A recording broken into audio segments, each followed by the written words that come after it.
the guy that run the deal, which is, he said, well, what are you doing? I says, I'm getting off the right. Why are you doing that? I says, because it's faster. What year was this, you think? Oh shit, I was working at a feed yard. Feed yard, and where was this practice place at? It was out there outside of Scottsdale somewhere. And who was asking you? The guy that owned it, Eli Strong. Eli Strong? Yeah. And he said some famous horse named Poker Chip was there? Poker Chip, you need to read about Poker Chip. Okay. He was who rode him? Dale Smith. Dale Smith. And was that a calf horse, a famous calf horse? Oh yeah. Yeah. Yeah. He's in the Hall of Fame. So was this the early 60s? Yeah. Yeah. Yeah, So I everybody else was goes on, working right? at the feed yard. And you'd never seen anybody get off on the right at a competition? They didn't have any. Everybody was getting off of the left.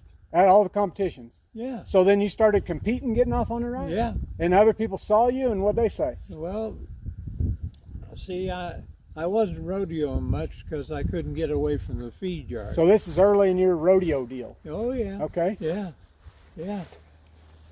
And then you just kept it going, and by the time you started rodeoing more, did you see other people getting off on the right, or were they still? Everybody was by then. By then. By then, yeah. Uh-huh. Yeah, but that was what? How many years later? A few years later? Well, in '65, I won the ARA championship. Yeah. And that year, was everybody getting off on the right? Well, I think not everybody. I was. You were? Yeah. Wow. That's pretty cool. So would they like go under the rope when they did Yeah. the calf rope? Yeah, they'd go under it, huh? Yeah, they duck under. They'd duck under the rope. But see, those horses work different then. What'd they do? Okay.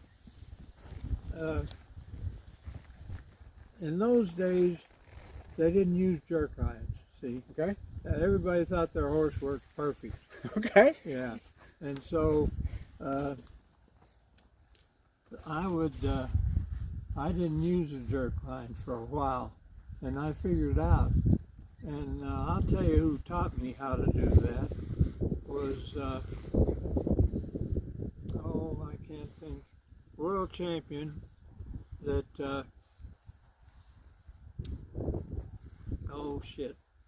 he was one of the first people that got off the right and made his horse go back.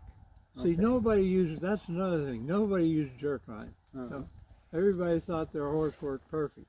And would they just hold them?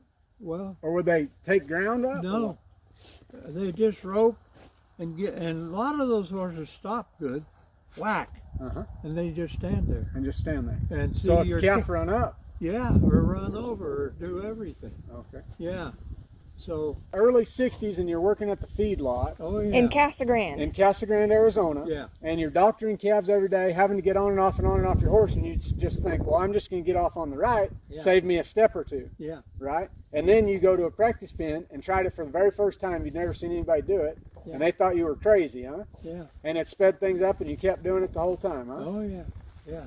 And then a few years later, 1965, you win the ARA, Arizona Rodeo Association. Yeah.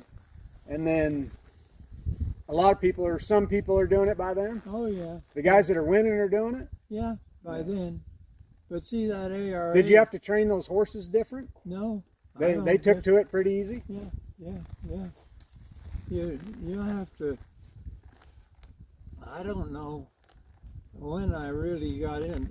Jeff Lemire was a guy that I knew there, was a horseshoer there at Scottsdale. And he and I rodeoed together in the amateurs. And Jeff Lemire got used to that, getting off the right too.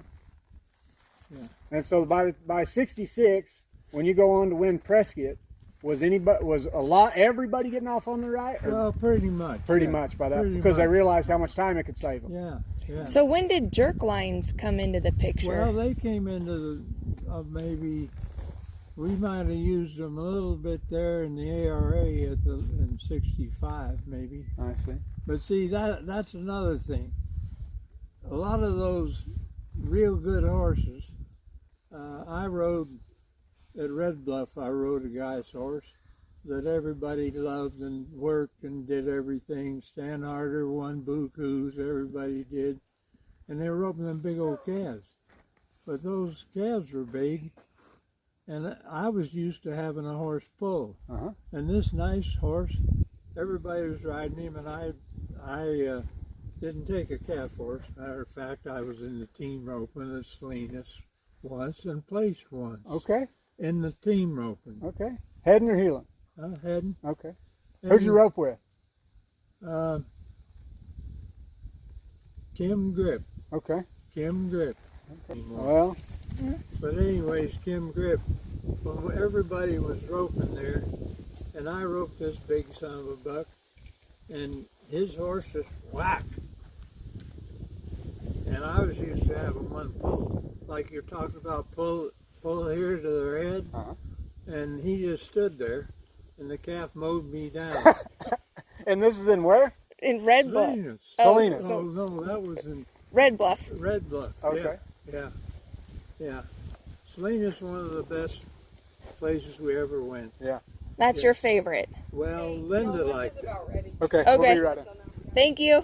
Okay. Yeah, Linda liked it. It was close to the ocean, and we had a lot of fun there. Well, good. Yeah.